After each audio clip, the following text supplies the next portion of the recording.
26 years marriage. My husband and I have been together for 26 years, since we were both 15 years old. We have had good and bad times. Recently in the last 2 years we have had a traumatic experience in our lives. Without going into detail, I was accused of something I did not do in my business. We lost everything, our home, business, and not to mention the trauma it caused on our kids. My wife and I are like best friends. We do everything together. We are that couple that everyone says they want to be just like us. I have had a terrible time the last 2 years. Fighting so hard against the accusations against me are almost paralyzing. But I had my rock with me, my wife. About 5 to 6 months ago my wife thought she was getting early menopause. We are both 40. She said she felt different. Then a few months back she got really physical, almost over the top. Then a bombshell this week. In this worst of times, she says she loves me but is not in love with me anymore. I was floored. I don't know how to read this. Is it the trauma? Menopause. It crushed my soul. To say I am devastated is an understatement. Yet, I am trying so hard to stay logical. I was going to move out but we have 2 young kids, 15 and 9. She asked why I was so desperate to leave. That confused me. I said to her, you just said you don't love me, am I supposed to stay? Then we spent the day talking. It's not another man, I know this. Not because I am blind but because she would have no time and we are always together here or working. We are so intertwined into each other's lives, I know it's not that. She cried and didn't understand why she didn't have that in love feeling for me anymore. Now, there have been times in this 26-year relationship that I have not always felt in love but in my heart I was with her. Would never leave and it came back. We talked and she was saying some things that did not make sense to me. She still wanted to support me in my troubles with the business and legal stuff. Long story short, we agreed to stay in the home for the kids and live as partners for the family. She knows I love her more than life. When I asked her if this loss of love is permanent and if so, I must move on, she couldn't answer the question. She said literally, I can't answer that. What am I to make of all this? She does this at the worst possible time and to outsiders like my family and friends she will look like a monster. She has already to a select few that know about it. To do this to your husband at this time of need is pure evil. That it was some are saying, could this be menopause? Stress. She also stated that maybe she can't take watching me endure all these traumas and it's a protect measure for her. A way out of bad things. I don't see or think that way, so it's hard for me. If anyone has any suggestions, experience, opinions, I could use them. I am crushed and don't really know what to do. Comments. She is checking out. She probably started checking out when all the crap hit the fan in your business. That means she is way ahead of you in detachment. All you can do is protect yourself. Don't listen to her words. Watch her actions. If her actions indicate she is ready to bail, then you need to make some preemptive actions. Go see a lawyer and get the rundown on what to expect if the marriage goes south or if she leaves. And by the way, she could be having a texting, online affair right under your nose and you wouldn't notice it. Most unsuspecting spouses don't until it's too late. I don't see why you are so upset at her about this. She is being honest with you about her feelings. I know it hurts deeply, but you have to appreciate her honesty. If you love her, let her go. Once the love is lost, it's over. If she doesn't want to be rash, that may be a good sign. What have you done about this situation? Has either of you have spoken about MC? Have you done any reading? How are you living financially? Do you think you can recover? OP responds, I am not upset at her. I am upset in general. I don't know what this all means. She doesn't hide her phone from me or computer or anything, but I am sure I am probably being willfully blind. I don't really know. This is all new territory for me. When I said I would leave, she was shocked by that, saying, why are you so desperate to leave? I said, why would I stay when I am not loved? There were weird things leading up to this. The stress of my situation, her thinking she was in early stages of menopause, then she got really sexual, then depressed. Now this. Do I think this is her imbalance? To hear the one you love most in life tell you they no longer love you is heart-tearing and uncharted waters for me. Again, unless she has a texting affair going on, she literally works and comes home, just like me. We are always together. Financially we are really good. Now, she just started working again 3 to 4 weeks ago. So, together we are all set there. We have not seen AMC. Doing some reading, and you have to be careful with the internet because there is good advice but a lot of revenge-minded and hurt people as well. I guess my issue mainly is why after all these years would she do this at the worst possible time?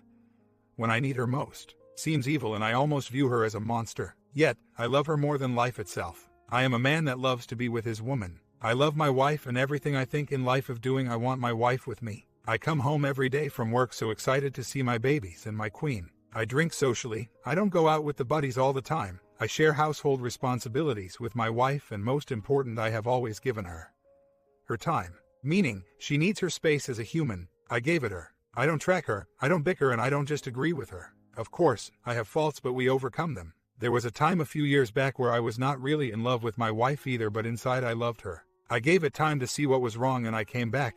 Yet at the most crucial time of my life, the most personal trying time for me, she unloads this on me. I may sound squishy on here as my hair is hurt, but I am in no way passive with her. Meaning, I didn't cry, beg or any of that. I gave her a choice. I said if this is permanent and what you want, I will not stay, period. I also will not come back in 6 months if you change your mind. Once I am gone, I am gone. I will not play a back and forth game. That is not fair to me. If I stay, it's for the kids and you are a bit confused still and have not made a decision. She agreed with staying. I guess maybe I feel I may be getting set up for something.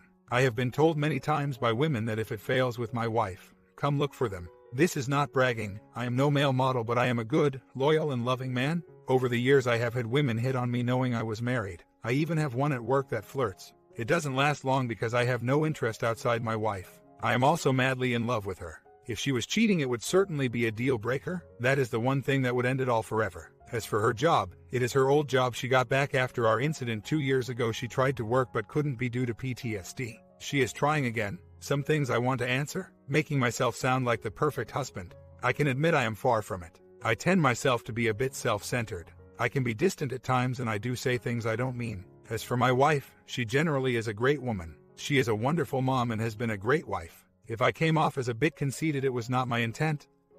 I just meant overall I am a good husband or strive to be. For the cheating, her job is not a usual one. She doesn't really have co-workers she is with. She is on her own during the day, mail carrier. I have seen her text records, voice data, phone numbers, computer, etc. Not because I spy, but because we use each other's stuff for bills and stuff, and there is nothing at all. We talked this morning and I asked her if she is willing to go to MC and she said yes immediately. She also explained that she thinks maybe because of the trauma of the last 2 years she is trying to avoid more pain by separating herself from me. This makes sense because my wife grew up in a terrible household. She had abusive parents, not physically but just did not care about the kids. She had seen terrible things, and the way my wife deals with things is to separate and cut off her emotions. I have seen it with her mom and other things. She cried this morning and said maybe if she cuts me off, she won't have to watch me go through any more pain and watch us both hurt constantly. I don't deal with things that way, so it's hard for me to understand. She has always dealt with things that way. I believe her. I think I am just so afraid of being a sucker. I guess. I will also say my wife was never a real physical person even from the beginning. So, I spent a lot of my 26 years chasing her for it. She never held back completely, but it was not easy, and I am a very sexual person. I do feel I have to say this as well. I don't know how important it is now, but it may be a maybe I should have known moment years ago. When we were 19 years old, we had already been dating for 4 years exclusively, and then out of nowhere I got the same thing. I don't love you anymore, and she broke up with me. It hurt, but we weren't married, and so for a month or two I tried to do stupid things like buy her flowers, leave love letters, etc. None of it worked. Well, she then got a new boyfriend, and so I got a girlfriend. After about 4 months apart I had completely moved on. She was good friends with my sister, so I would see her at my mom's house from time to time, and I didn't care. I was with my new girlfriend and my wife saw her as well. I will never forget, it was New Year's Eve at 2 a.m. and I get a random call from my wife. I was shocked. She had said she made a big mistake and wanted to get back together. I told her it took me 2 months to get over you and now you want back. I said sorry, too late. Well, she now persisted, calling, telling me she won't stop until she gets me back, and honestly, I was still in love with her. She got me back, and within a year I went into the military. We got married and started our life together in Germany. That was 21 years ago. Should I have known then, or is that a stretch? She wants nothing to do with men, including me. She has always told me before that if it wasn't for me, she could live perfectly happy alone. She was never boy crazy or a man chaser. I was her first real boyfriend even though we were 15. I don't know why she is punishing me. Maybe she just truly lost all love for me. It can happen, I guess. I don't feel the same. I love her more than life, but I cannot make her feel what she doesn't. The timing of this is going to make her look like a monster. The few people that know here are already telling me they think she is evil for this at this point. She said to me, "You know, I can live without intimacy, but I don't think you can, and I understand that is not fair to you." She is an amazing woman. She really is. That is why this is hard. Then again, maybe she is evil and I am just an in-love sucker? Update. Well, apparently, she has no will for getting physical or any passion. She wants to live as business partners. She wants all the help, all the co-parenting, the combined income, but none of the wife or husband duties as in passion, intimacy, and closeness. What would you men do when confronted with this? I think it's beyond acceptable. She doesn't know if this is a temporary feeling or permanent. Here are my thoughts. If this is an issue within her, I will work on it. If this is a more permanent thing, I am out of this marriage. That is not a marriage where one person decides they are done sleeping together. It is an important part of marriage. It is who we are. I am sick of hearing, mostly women, that getting physical should not be a main point of marriage. Absolute BS. We are built that way. I love my wife and I want lots of bedroom time. I would even settle for some. I will never settle for nothing physical or extreme minimal amounts. Bedroom time is one of the most important things in a marriage. Almost a month later, discovered she had an online affair in a game. It has been 6 days since I found out and our meltdowns. She has apologized profusely and heartfelt. She is showing change and she is ashamed of what she did, crying a lot. I have forgiven her as I do believe she is sick yet. I can't seem to recover. My heart is broken. I want to talk about it constantly and she doesn't. She was never a big talker. She was always the type to just move on and forward. I want to know more about the affair. I do know it was inside an online game, Guild Wars 2. They started as guildmates and it turned into flirty chat. She has ended everything and hates what she did, was not her. So on. I can't get over it.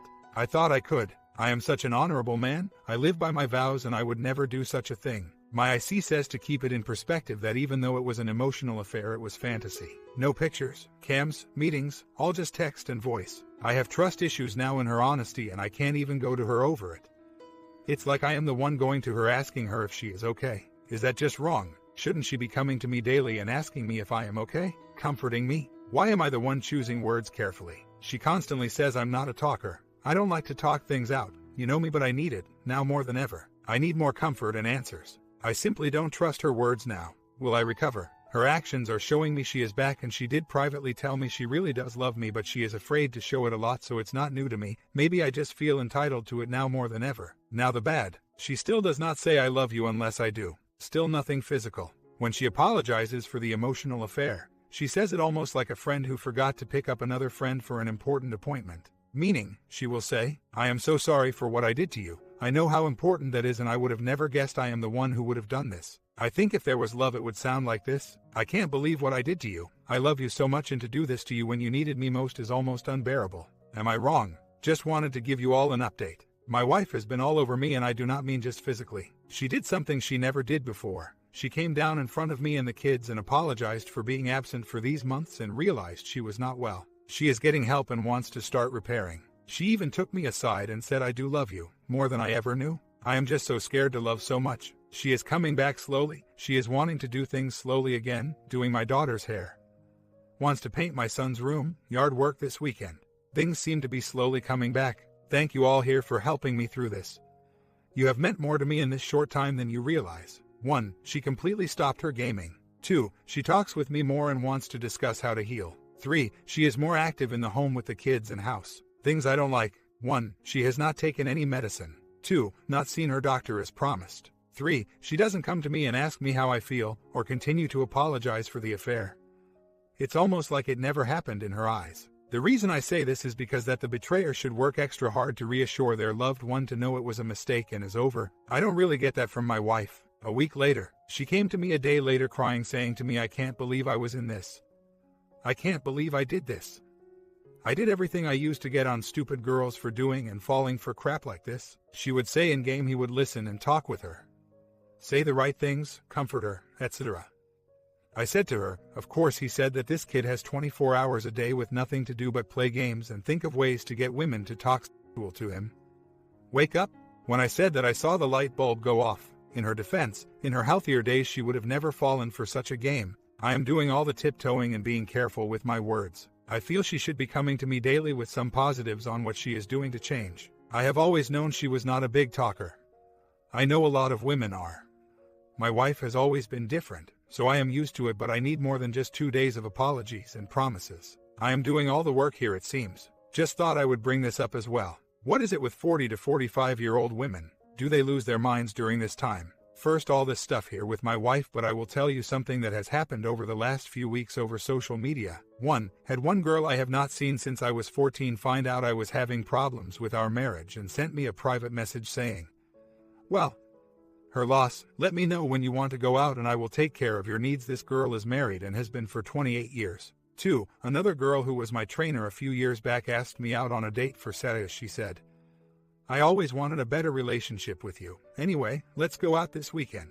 She is married for 14 years. 3. Another girl sends a message. Sorry to hear. If you need to duck, there have been a lot of us waiting for you two to split. I mean, all married, all 40 to 45. This didn't make me happy or take pride in myself, this made me sad. Sad for these guys they are married to, and if they even know about this kind of stuff. What is going on out there? It is pretty terrible. I know these other women, but not like we are close or anything. I did know 2 of the 3 always flirted and wanted more. I just always kept my distance, and my wife knew my trainer wanted something more with me. I would always have my wife come with me on my training when she could. I would try and include my wife. One time my trainer wanted to switch the training from my home to her home and I refused. The other woman always flirted and I ignored. I guess some people don't get the point when you don't engage them back. That means you have crossed the line. As far as sending them the messages, I don't know. My wife does know about them, but I don't know if I want that whole issue of stuff in my life right now. I think my wife was realizing what she was going to be without. Now I know that sounds vain, but I mean, I work, make good money, keep in shape, I'm a good father. Attentive, funny, and treat my wife as a queen. Of course, I have faults, who doesn't, but overall, I am a good catch, and that was seen by her that others were so quick to come to me. Sadly, I can't believe they are so quick while married. It was a bit gross to be honest. A week later, just thought I would update, not like everyone is waiting for one. We have been doing really well. It is clear to me no, she was not herself. Slowly she is recovering. The EO was fantasy driven and a way to escape. Not right, or not minimizing it at all, but I will also not make it what it wasn't. We continue to take it a day at a time. Everything is going okay. The problem is me. I don't know if I can get over the betrayal. I am trying so hard, but it never leaves my mind. It has been a month now and I drift back to it. It drives me crazy. There is a part of me that wants to walk away from it because I don't think I can ever trust again. I know this was not a typical affair or EA, but it hurts the same. I guess what I am saying is I don't think I can forgive her. I am trying, but the anger is still strong and the trust is completely gone. Story 2. Me and my wife separated a little over a month ago. We have been married almost 5 years and together for 7. There was a lot of stress in our relationship from me not working and not helping her out around the house. She was working and going to school. About 2 weeks before we split, she started to say that she wanted a break. At first, I asked for how long and where are you going to go. She couldn't give me an answer. The day that we split, I thought it was an argument like any other. She started to talk about a break again, and I said I don't think you get a break from marriage, either we work it out or get a divorce. I regret those words more than anything now. I got to see my wife maybe 2 times the first week we were separated, and she would say that I had a 1 to 100 chance of being with her again. Now she says I have no chance. I see a lot of things that I did wrong, and I feel like if we could get back together the relationship would be great. But it seems as if she has no interest in it. She always says that she loves me but is not in love with me. I know there are other guys talking to her on Facebook. I honestly don't think she is seeing anyone else. But now I feel like I don't know her the way I thought I did. I could go on and on, but I would like to hear any kind of advice. I would do anything to save my marriage. When I look back at things, it seems that I wasn't doing anything. With the type of work that I do, jobs end and I'm laid off for a while. It's happened before this time for longer than we were used to. I want to save my marriage, but she has divorce papers already, and I told her I would sign them if that would make her happy. I don't want to fight for anything except the relationship. She doesn't want to fight for any material things. I paid for her to have cosmetic surgery, and now I'm the one left with all the debt. Sometimes I feel like she doesn't really know what she is doing and that one day she will wake up and regret it. Doing the best I can find another job. I'm feeling like there is no hope. Is that true? When a person tells you they want to live for themselves and want to do what makes them happy after you feel like all you want to do is fix things. What am I supposed to do? I know she is going to a club this weekend, inviting all her friends and all these new guys she has been talking to on Facebook. Before we split, she kept saying she wanted a break. Now the first time she said this, I asked where she did want to go and for how long. She couldn't give me answers, so by the time we had the last argument I said I don't think you get a break from marriage, it's either we work on fixing things or get divorced. Then she said divorce. Wish I would have never said that. I can't help but think if she really wants this, why hasn't she come with the papers again since the time I sincerely told her I would sign? All the friends that are going out with her know me and know what's going on. Could she really be all over this guy when they go and not one person says anything to her? I realize that I shouldn't want someone that is doing this the way she is doing it. But I realized since we split that I will always love her no matter what.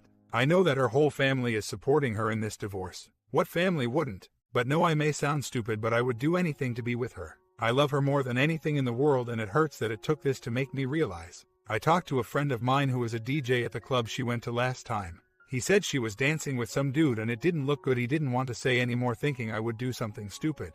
But the hurt I feel is unexplainable. I just can't understand how she could do this. This reminds me that when we got together, I was 17 and she was 22, and she came on to me strong, telling she was into me and asking if I was into her, and at first I thought it was a joke. Actually, she had a boyfriend of 4 years and she was real good friends with my mom and they worked together. I had always dreamed of being with her. So, I thought I was on candor camera and it was sick joke from my mom or something. Her ex found out about us by finding an email on her username that she used a hotel a few miles from our city where me and her had went. I realized that I have a lot of work to do on myself. I am slowly dealing with this better than I was. In the beginning, during my marriage, I was made to feel as if I did everything wrong. She always thought that I was cheating. A couple years ago, I talked to an old friend through email from when I was growing up and I was too flirty with her. My wife found out and I put a stop to it. I know it was wrong and swore to never do it again and I never did. I asked for more advice about the way she is acting because I'm so tired of feeling like this is all my fault. I don't think anything I have done while married is an excuse for what she is doing now.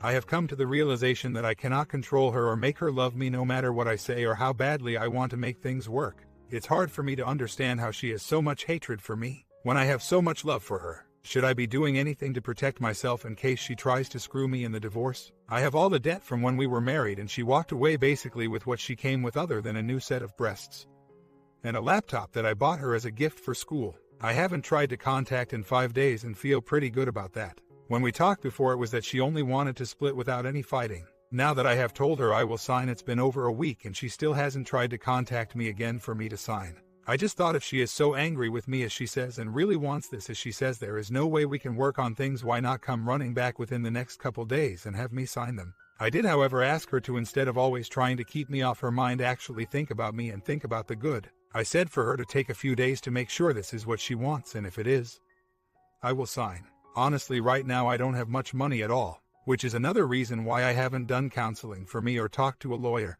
I'm unemployed and the only thing that I'm paying for is our joint cell phone account. If I cut it off, it will cost me more money. She has bought a new car like a week or two after we split. The debt that I have is all in my name, even the loan that I took for her surgery. I made more money even being laid off here and there. When I work, it's mostly 7 days a week, 12 hours a day. A week later, just an update on me, might end up taking a job that's about an hour and a half away from where I live. Getting excited to make some money and get away from this area. Haven't tried to contact the wife in a week and I haven't heard from either. At least this way I will be doing something positive for me and making it hard for her to contact me if and when she tries. Feels good to finally have something positive in all of this. I'm getting a lot better. Just thinking about how I was a couple weeks ago lets me know it can only get better. No matter what she does or doesn't do, I'm not letting that dictate how I handle things on my side. I wanted to get your opinion on something. I'm planning to get rid of the vehicle I'm driving now to get something a little more me and more affordable. I'm worried that if I do this and she sees it and sees that I'm starting to look better, she may try to take it from me in court.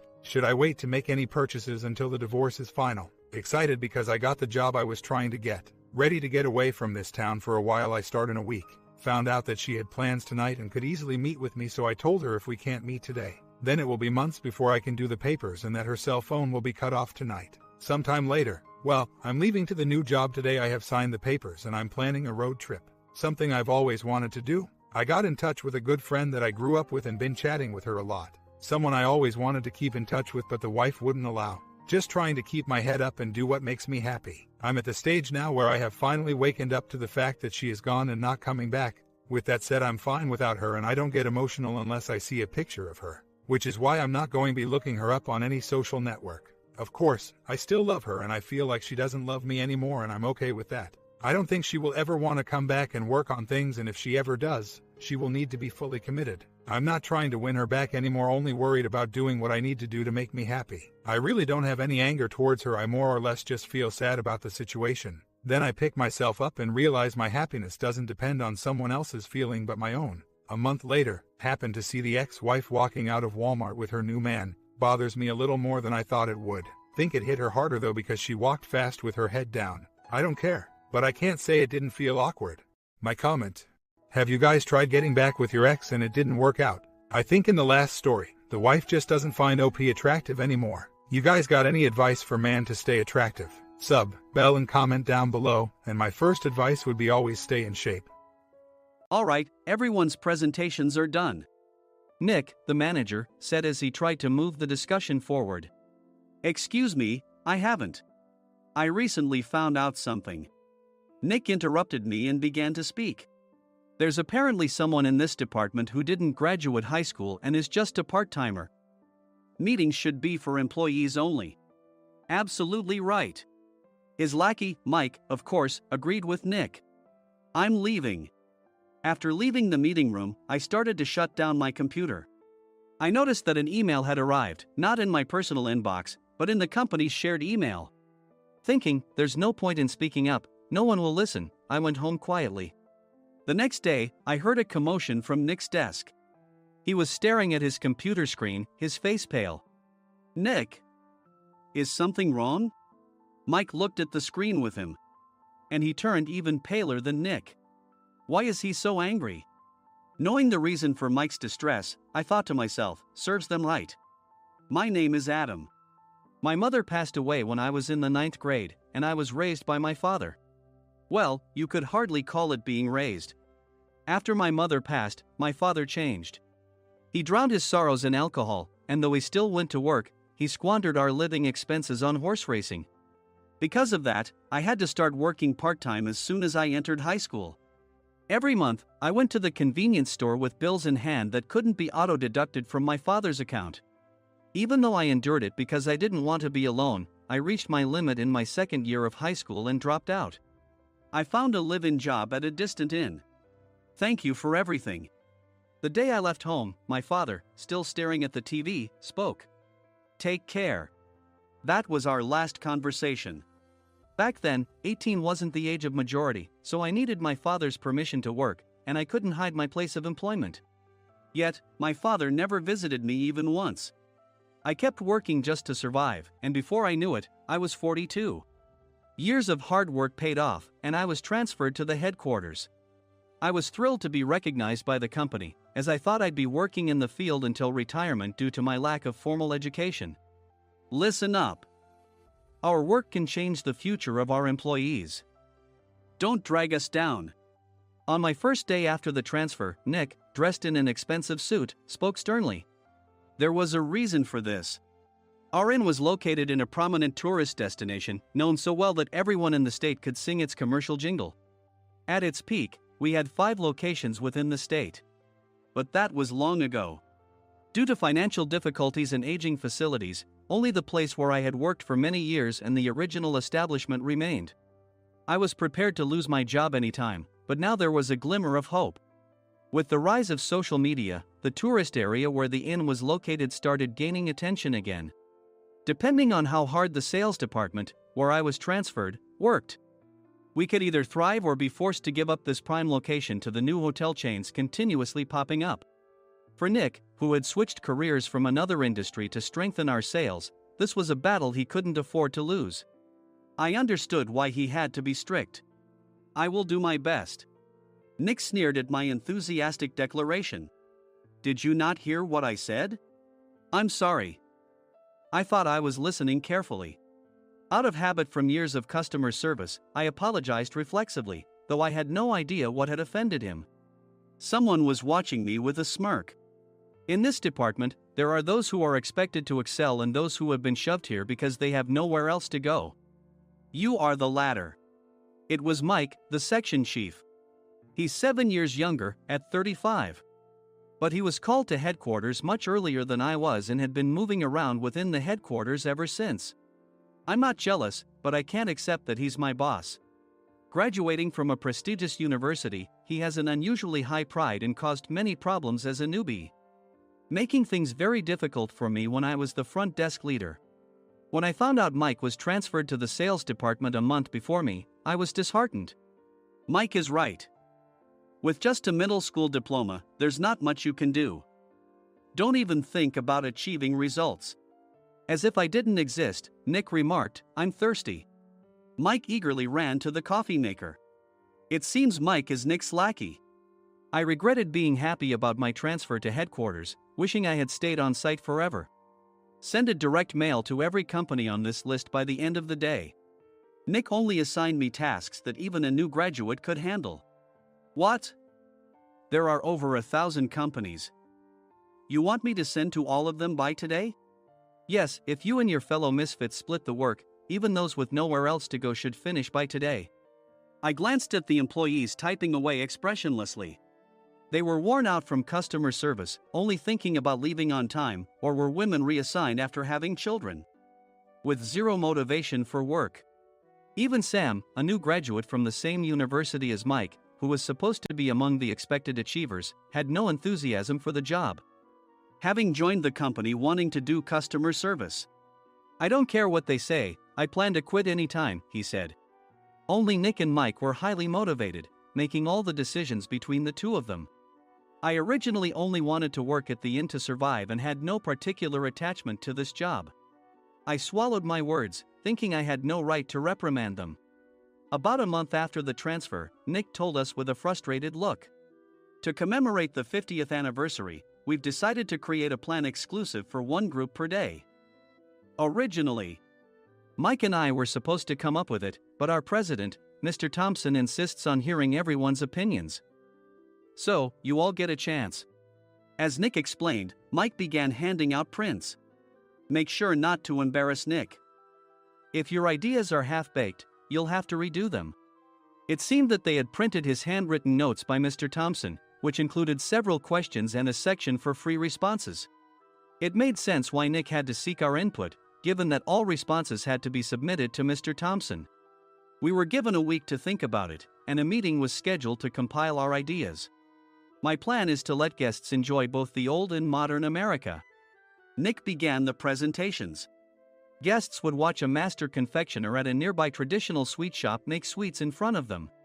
The welcome drink would be premium tea in a bottle. Nick's plan was certainly attractive. After his presentation, Nick called on us to present in the order we were seated. Just as I stood up for my turn. "All right, everyone's presentations are done." "Excuse me, I haven't. I recently found out something." Nick interrupted me. "There's someone in this department who didn't graduate high school and is just a part-timer." He was likely talking about me. I joined the company as a part-timer and was made a full-time employee when I turned 20. That was 20 years ago, so Nick and Mike probably had no chance to know until recently. Meetings should be for employees only. Absolutely right. After that, Nick kept creating opportunities to solicit everyone's opinions, purposefully excluding me from speaking. The meeting unexpectedly heated up and went past the scheduled end time.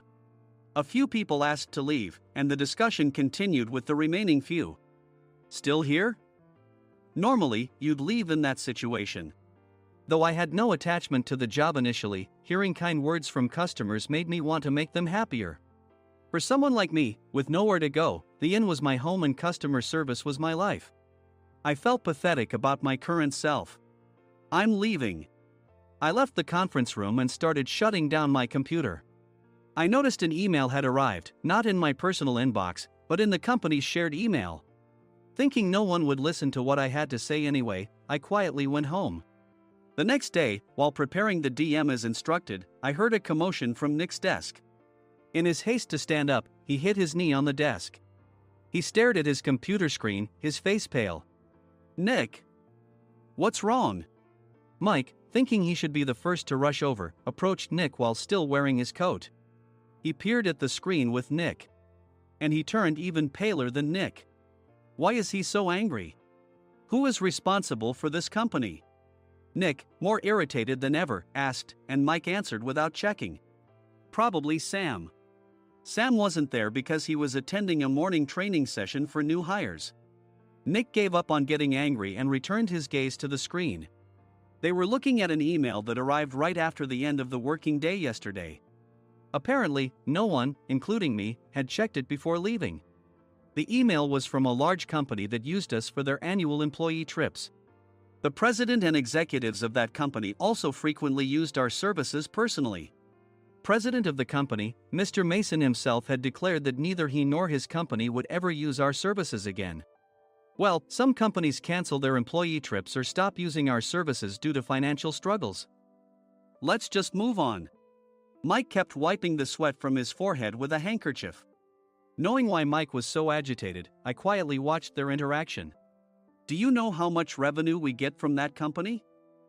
We can find other guests to fill the rooms, but we'll lose the banquet costs, gift shop revenue, rental car fees, and more. Moreover, the gifts were supposed to be prepared by the traditional confectionery shop involved in Nick's proposed plan.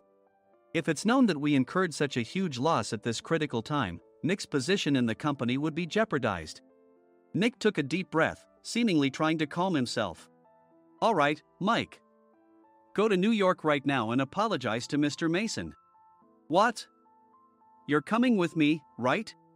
I have urgent work to do. I trust you, which is why I'm entrusting this to you. Please. Mike, believing Nick's sincerity, agreed with a determined look on his face, saying, yes. That's Nick for you. Even if Mike went to apologize, Nick would shift all the blame onto him if the client didn't change their mind. Well, it was Mike's fault to begin with, so it served him right. About 3 hours later, Sam answered a call from somewhere and repeatedly apologized, saying, I'm very sorry. Everyone watched to see what was happening. After ending the call, he informed Nick with a weary tone. When Mike arrived at the client's company, he only made things worse, further infuriating Mr. Mason. He was demanding, get his boss here immediately. It was no wonder Sam was exhausted, dealing with such a call right after returning from training. What is that idiot doing? All right, Adam, you're coming with me. If sacrificing Mike didn't work, then I must be next. Normally, I'd want to refuse at all costs, but I saw an opportunity in this situation. If I can be of assistance, I'd be happy to join you.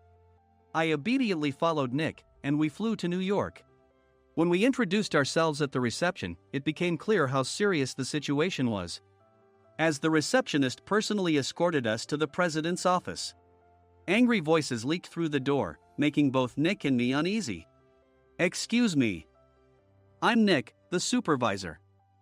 I understand my subordinate has caused you trouble, and I deeply apologize. Nick, with his experience in the corporate world, knew enough to offer an apology before excuses. However, his customer service skills left much to be desired. I sighed as I saw Mike trembling like a small dog in the corner of the room. What kind of training are you giving your subordinates? Mr. Mason glared at Nick with a red face. The intensity of his gaze made even Nick take a step back. Regrettably, I joined this company only 2 years ago and was unaware of Mike's issues. I should have identified his shortcomings sooner. Indeed. I should have realized sooner. No sensible person would come to apologize and then give a lengthy presentation on the drawbacks of not using their in. Nick froze, his mouth slightly open. Suspecting the worst, I picked up the documents that had fallen to the floor. It seemed Mike hastily prepared these documents on the plane, listing the disadvantages. Disadvantage 1: if you change the venue for the company trip, employees might suspect it's for cost-cutting reasons, leading to a negative impression. Reading it aloud half-jokingly, Nick snatched the papers from my hand and checked the contents with a furious expression.